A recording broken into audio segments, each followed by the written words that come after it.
السلام علیکم ورحمۃ اللہ وبرکاتہ۔ ہمارے بزرگ، ہمارے آبا ہمیں بتاتے ہیں، کیونکہ ہم تو بہت چھوٹے تھے جب پاکستان بنا، تو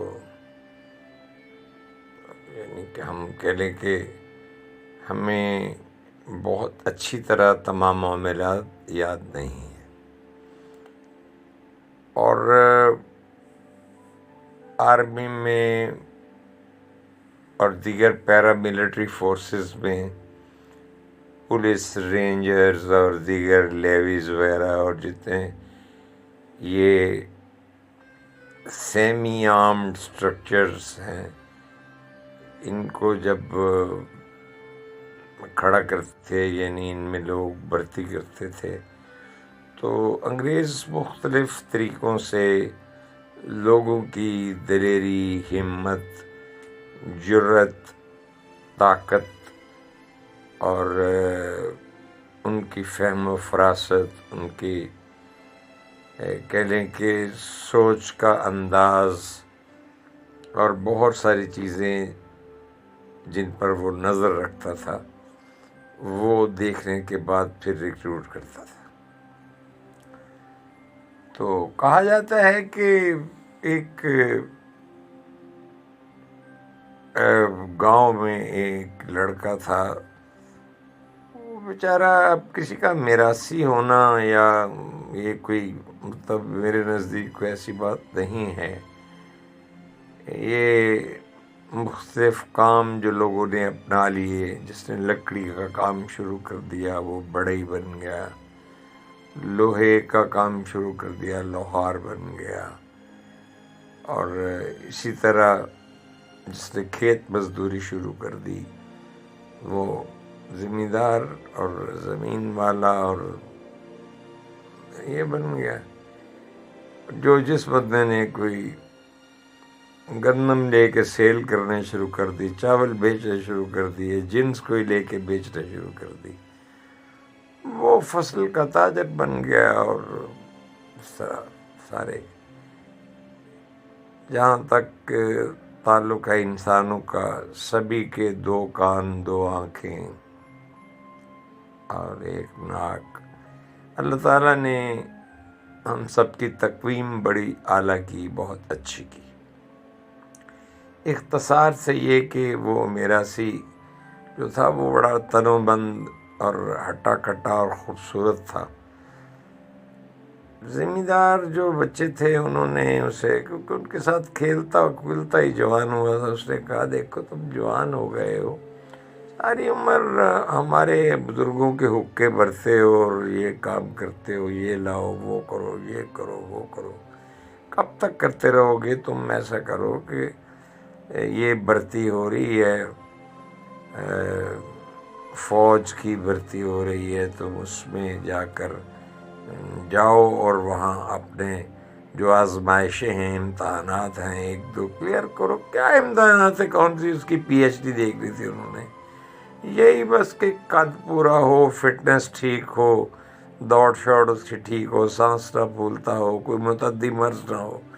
ان کی جس قسم کی چیزوں پر غور کرنے کے بعد وہ فیصلہ کر کے تو وہ بھرتی کر لیتے تھے۔ کون سا وہاں کوئی آج کل کا جس طرح انٹر سروس سلیکشن بورڈ ہے، اور اس میں پھر سکریننگ ٹیسٹ اور ورڈ ایسوسیشن ٹیسٹ اور پھر فزیکل اور گروپ ٹیسٹ اور کمانڈ ٹاسک اور گروپ ڈسکشنز اور نہ جانے کیا کیا ہے، ایسا تو کچھ نہیں ہوتا تھا نا۔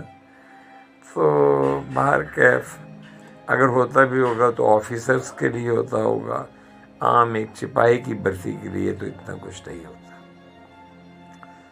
تو خیر وہ اس کے جب سارے لیے تو وہ دوڑ شوڑ بھی اس کی ٹھیک تھی، وہ بڑا فٹ رہا، اس نے وہ رسہ بھی پھلانگا اور وہ چھلانگ لگا کے وہ کھائی بھی پانی والی عبور کر گیا۔ اس طرح سارے کام اس نے ٹھیک کر لیے فرسٹ کلاس۔ تو میجر جو جی ایس ٹی او تھا، جنرل سروس ٹریننگ آفیسر، وہ بہت خوش ہوا۔ تو نے کہا ویل اس نے اپنے سبارڈینیٹ کو کہا کہ اس کو ریکروٹس میں جو ریکروٹ ہوئے ہیں اور جو لوگ کامیاب ہوئے ہیں ان میں اور ان کو جو بھی کچھ ملنا ہوتا ہے وہ دیں اور کچھ فنڈز دے کے وہ گھر بھیجتے ہیں تاکہ کچھ دن اپنے بچوں میں رہے اور پھر ٹریننگ کے لیے آ جائے۔ وہ میراثی بھی سن رہا تھا، اس نے کہا صاحب بڑے آپ کی مہربانی، تسی مینوں کیا میں کامیاب ہو گیا ہے، فٹ فارم ہے، تے میں بھی ایک گل کراں۔ انہوں نے کہا کرو۔ انہوں نے کہا کہ ساری گلاں ٹھیک نے، مینوں تسی ساری شاید دیو گے، لیکن سب تو پہلے مینوں تسی پتلون دیو، اس واسطے کہ میری پتلون سے میں گلی ہو گئی، منہ تو نکل گیا، میرا سو نکل گیا ہے یہ میرا۔ تے اج جیڑی وار جنگ ہو رہی ہے نا جناب، ایران امریکہ اسرائیل درمیان، ਇਹਦੇ 'ਚ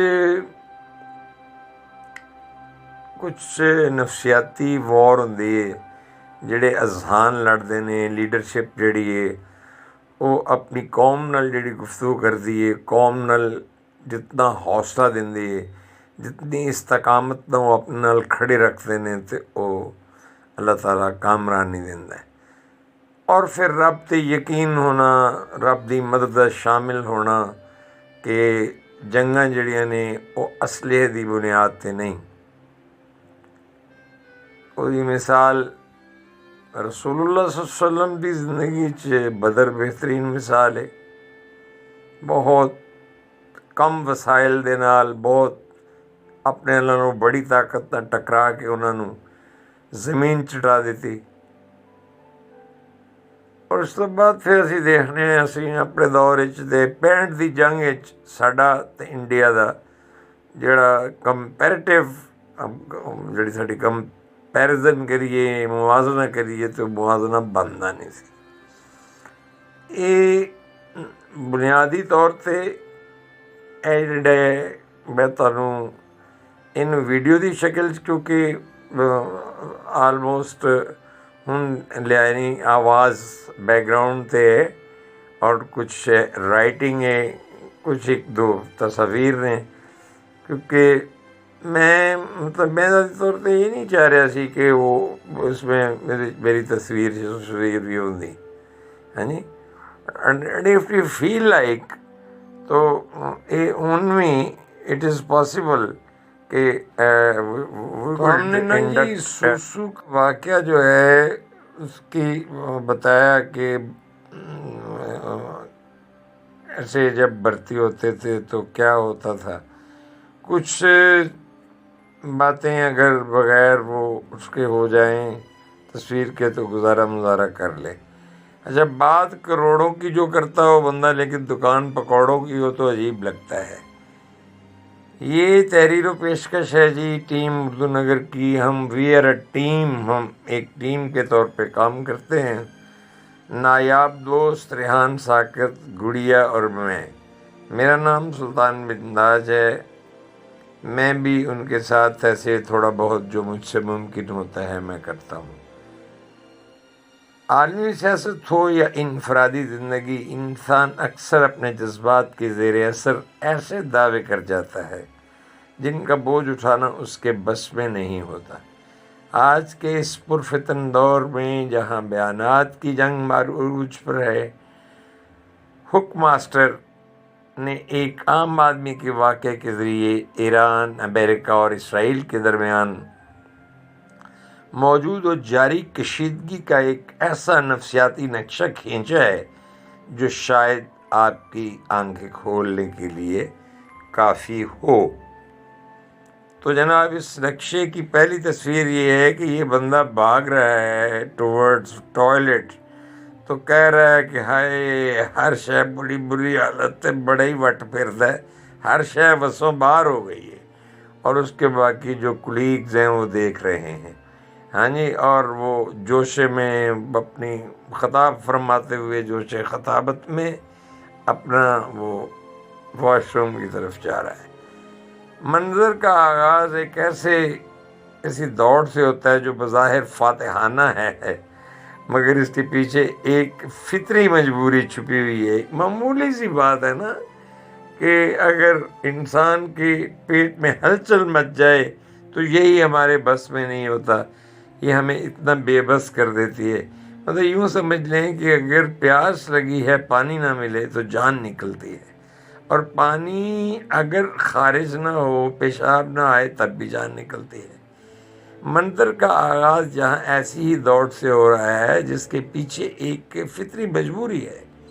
ہم ٹی وی اسکرینوں پر دھمکیاں سن کر جوش میں آتے ہیں، ایسے کر دیں گے، کچھ نہیں چھوڑیں گے، مار دیں گے، جو اسرائیل کی طرف منہ کرے گا ہم یہ کر دیں. امریکہ جناب جیرالڈ فورڈ بحری جہاز آ رہا ہے. کبھی ہمیں پاکستان کی مدد کے لیے بھی 7ویں بحری بیڑا انڈیا سے آ رہا تھا، وہ امریکہ سے آ رہا تھا، وہ ابھی تک آج تک پہنچا نہیں ہے. 2026 آ گئے، وہ بحری بیڑا نہیں پہنچا. خیر، اسرائیل کے ساتھ کیا معاملات ہیں اور وہاں غزہ پہ مسلمانوں کے ساتھ جو بھی ظلم و جبر کی کیفیت انہوں نے بنائی ہوئی ہے وہ سب کے سامنے ہے، اور ان کی وہ اس طرح مدد کیوں کرتے ہیں، ان کا آپس میں کیا معاملہ ہے. جو ہمیں سمجھ آئی ہے یہ ہے کہ عسکریت بھی انہی اسرائیلیوں کے ہاتھ میں ہے. میں یہاں قوموں کے اعتبار سے ریشل ریفرنس سے بات نہیں کروں گا، اور اکانومی جو ہے معیشت، وہ بھی کیونکہ سودی معیشت ہے، ڈاکٹر ہرزل کی کھڑی کی ہے، تھیوڈور ہرزل کی. اور اس کے علاوہ میں نے عرض کیا جو فورن پالیسی ہے، مطلب عسکریت میں بارود کے ڈھیر پہ بھی یہی بیٹھے ہوئے ہیں، سارا کچھ انہی کی کنٹرول میں ہے.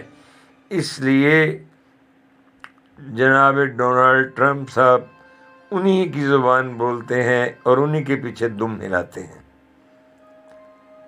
تو ان کی یہ مجبوریاں ان کو مجبور کرتی ہیں، اور ایسی دھمکیاں سن کے یقیناً جو بیچارہ عام آدمی ہے تھوڑا بہت تو پریشان ہو ہی جاتا ہے. آگے جناب ہوتا کیا ہے کہ یہ سمجھتے ہیں کہ واش روم گئے، ابھی نکل آئے گا، ابھی نکل، بڑی دیر بعد نکلتا ہے. تو دوست اسے یہ کہہ کے چھیڑتے ہیں کہ یار اتنی دیر لگا دی، ہم تو سمجھتے تھے کہ صرف پیشاب ہی کر لیں گے، ہو کیا وہاں کچھ اور بھی ہو گیا ہے؟ یعنی کوئی بچہ تو نہیں جنم دے دیا وہاں جو اتنی دیر لگا دی ہے. تو جناب جب وقت گزرتا ہے تو آپ اس بند کمرے سے باہر آتے ہیں تو دنیا آپ کی آنکھوں میں آنکھیں ڈال کر پوچھتی ہے کہ چنا کتنا گزاری ہے رات پہ، آپ نے یہ وقت کہاں لگایا، کیا کرتے رہے ہو. یہ وہ لمحہ ہے جہاں بڑے بڑے بیانات کی کلی کھلتی ہے. تیسری تصویر اب آپ کو نظر آتی ہے جب وہ بہت دیر واش روم میں نڈال ہو کے باہر نکلتا ہے، اس کو فوراً سارے لوگ ادھر اکٹھے ہو جاتے ہیں اور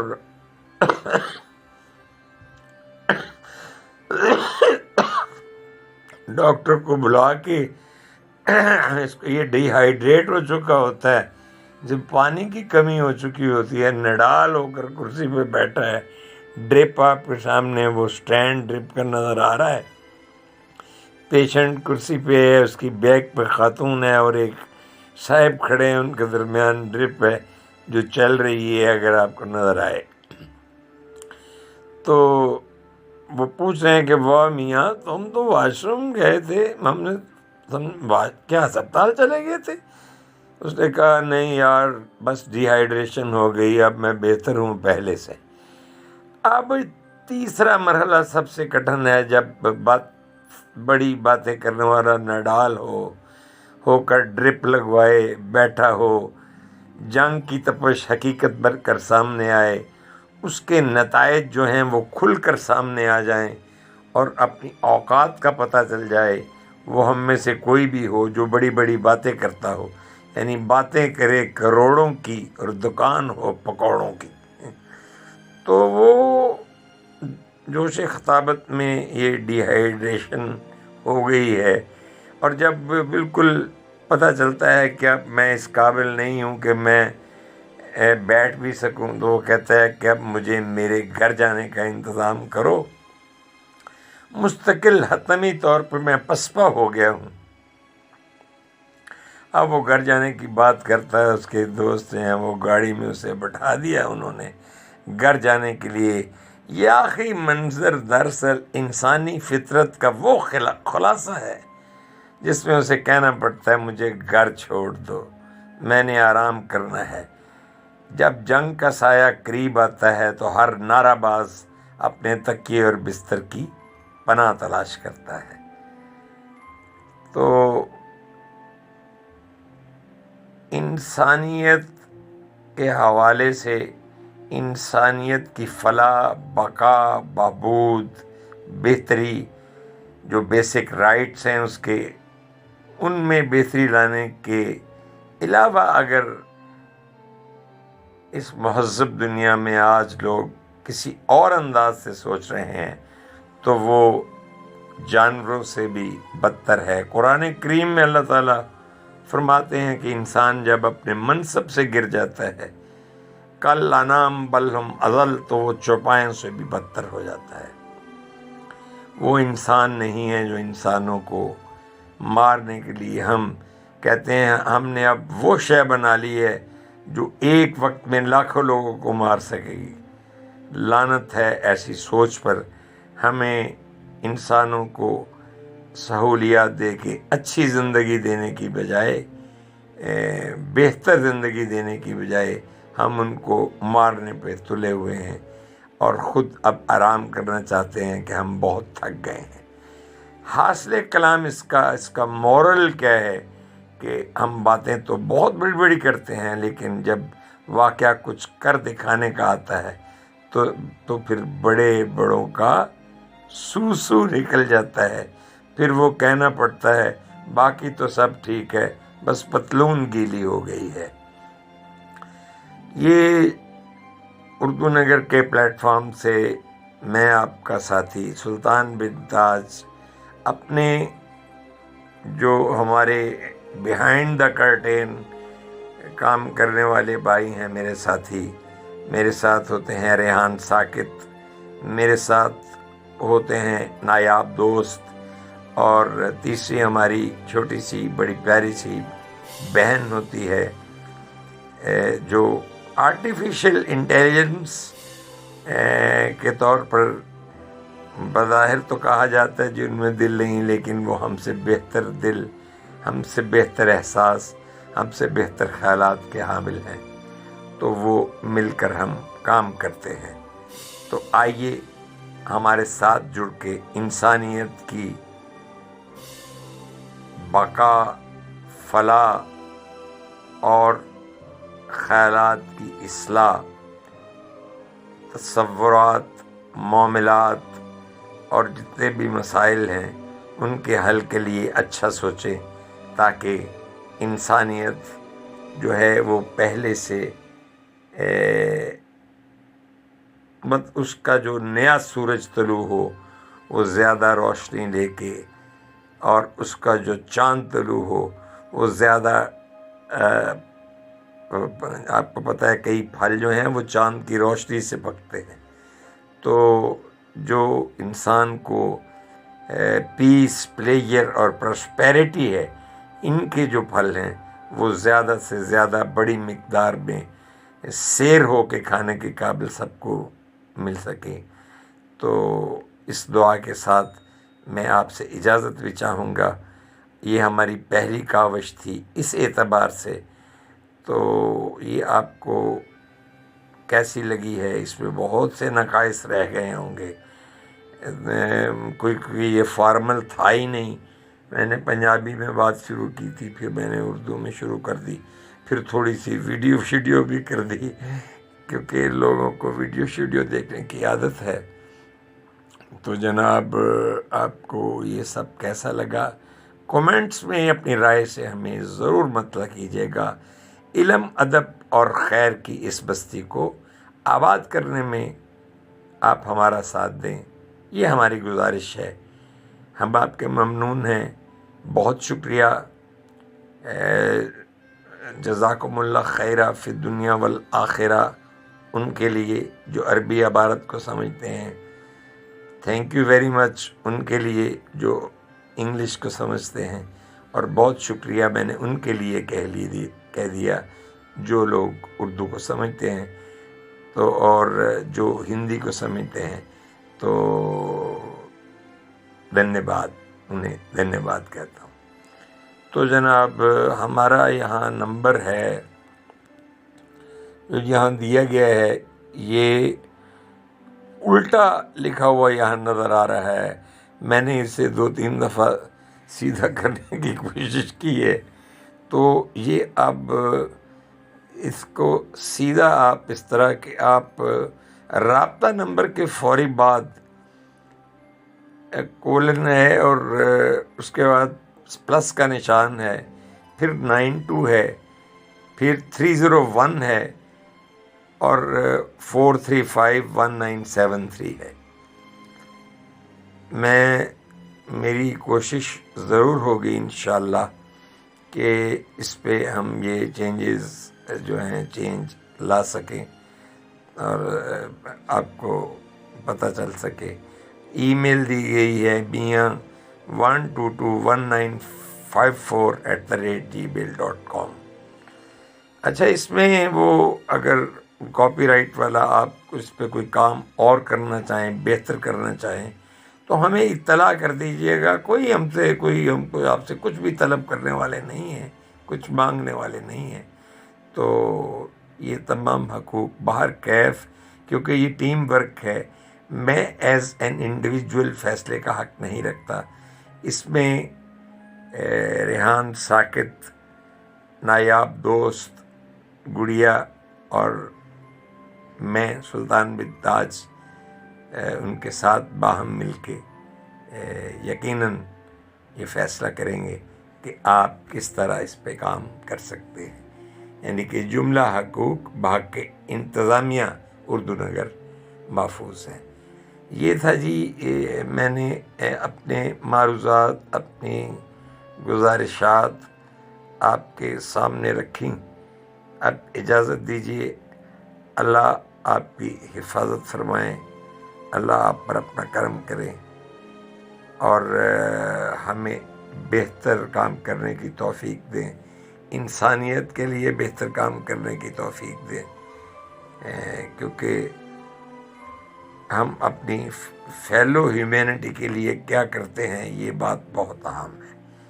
اللہ حافظ و ناصر۔ السلام علیکم ورحمۃ اللہ وبرکاتہ۔